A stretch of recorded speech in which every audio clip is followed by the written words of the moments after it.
Module 2, Ethical Educational Leadership in Turbulent Times, Chapter 3 and 5. Kristen Heron, EDLD 5413, Building Leader Internship, under Dr. Kimberly Wilkerson, February 19, 2022. The inspiration behind Gross's educational turbulence theory came after years of enjoyable flight. He developed a love for flying.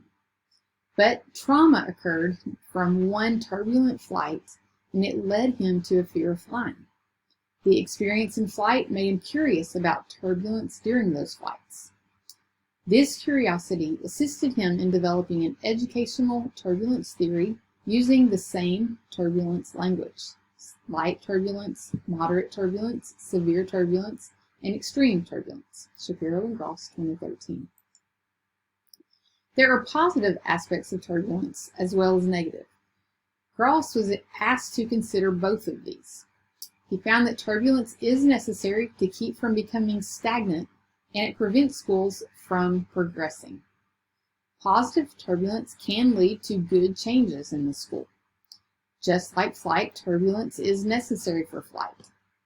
Negative turbulence can cause simple issues to become more severe issues. When turbulence is overbearing, disaster may ensue. There are 4 elements of the turbulence theory. They are standpoint, positionality, cascading, and stability. Shapiro and Gross, 2013. The standpoint theory versus positionality. A person on a campus may experience a different level of turbulence depending on his or her position. So superintendents, principals, teachers, business leaders, they may all experience a turbulent situation in a different manner. The standpoint theory says that groups of people share similar experiences, and these similar experiences cause them to view turbulence in a similar way. Positionality theory says that individuals are influenced by the different groups that they are a part of. So there is crossover in who they will relate to when it comes to turbulence. These groups may also change over time, but all these experiences need to be considered in the decision-making process. There are 3 questions that Shapiro and Gross said that need to be considered during turbulent times. 1, how will the different groups be affected by the turbulence? 2, how will the turbulence be viewed by the different demographics? And 3, how will an individual's circumstances impact the view of the turbulence? Gross determined that educational leaders must realize everyone's situational circumstances and group influence. Some of those groups might be gender, race, socioeconomic status, or the number of years affiliated with the school or community. And remember, crossover does occur as well. Shapiro and Gross, 2013. Cascading versus stability.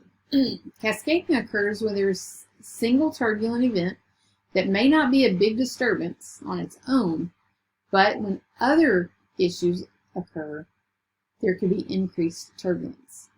Multiple issues may lead to severe turbulence and ultimately the fall of the organization. Drake and Eckert, 2021. Educational leaders should always identify turbulent issues and set priorities for responding to the turbulence. Then we have stability. Stability occurs when schools with solid reputations are able to withstand greater turbulence.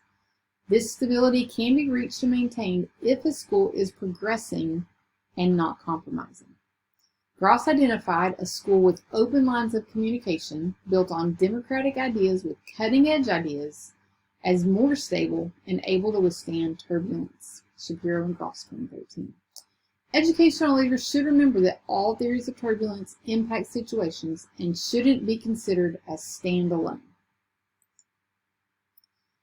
The application of turbulence theory. When the turbulence theory is used, Shapiro and Gross encourage the consideration of the following. 1, the contextual forces, and these include cascading events, relationships between the individuals and groups, and the stability or lack of stability in an organization.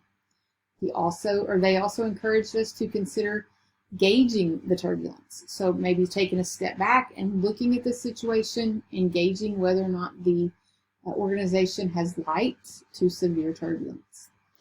And then it's important for the educational leader to consider the consequences of change. So when you think about the change that may take place, is it going to cause more or less turbulence? Shapiro and Gross, 2013. Power versus accommodation. There is a power struggle among leadership today. In that, we find that there's debating going on between individualized instruction, depending on the goals of the student, versus a nationwide common curriculum. Power is shown when educational leaders choose a curriculum that pushes a personal agenda on students. And an accommodation offers individuality in curriculum, instruction, and assessment so that a student's personal goals are considered. There's a triangle, it's called the CIA triangle. Curriculum, instruction, and assessment make it up. And what we found, or what Gross and Shapiro found, is that curriculum has become a learning agenda. Instruction encompasses the way that agenda is presented to the students, and assessment informs the stakeholders of whether or not the students have obtained the understanding of that agenda. There's continual pushback on both sides of power and accommodation. Shapiro and Gross, 2013. So I looked at 2 case studies. In case study 5.1, who should teach the classes no one wants to teach?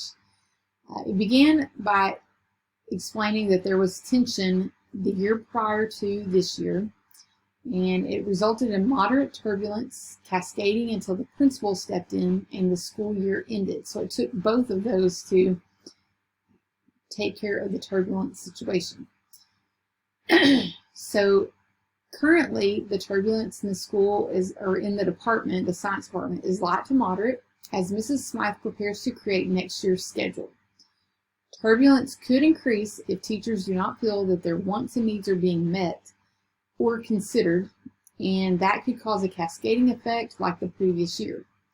In the past, the principal has been supportive of Mrs. Smythe's schedule decisions and reprimanded the teacher that caused the issues last year. To lower the level of turbulence, one thing that Ms. Smythe could do is review the shared vision, mission, and goals with her department. Then she could allow each teacher to share successes in the classes and extracurricular activities that they lead, and provide teachers 30 seconds to tell what they prefer to teach and why it would be good for students and themselves, and explain how they would be a part of helping the school reach the school's vision. As an educational leader, I feel that the master schedule falls on me, and I think that department leaders should be involved in a similar way as Ms. Smythe, but the final decision on the schedule will be made by me. It will be presented to the staff by me in order to reduce the tension among the departments, and it allows me to get the questions that are needed to be answered.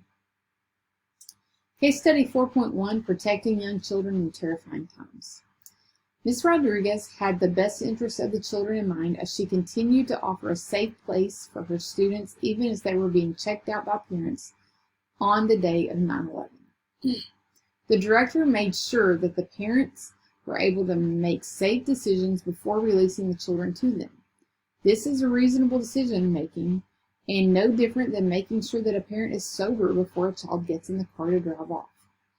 All of the needs of the teachers and students were important, and Mrs. Rodriguez showed that she cared for all of them, and as she released teachers based on need as she was able to. Protecting the children was important to Ms. Rodriguez, so she asked the teachers to step into her office if they were emotional. She knew that it would be hard for them to control their emotions, so she gave a little bit of information to the students to keep them calm in case their teachers stepped out. Ms. Rodriguez made quick decisions to protect her students and teachers, even though she thought that they were probably going to die that day. Her position and calmness kept the turbulence at moderate.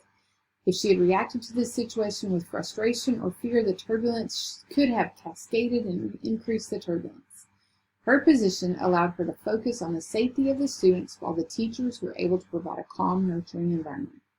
As an educational leader, I feel the ultimate safety of the teachers and students is my responsibility, and staying calm and considering what is in the best interest of everyone is important to keeping everyone safe and secure.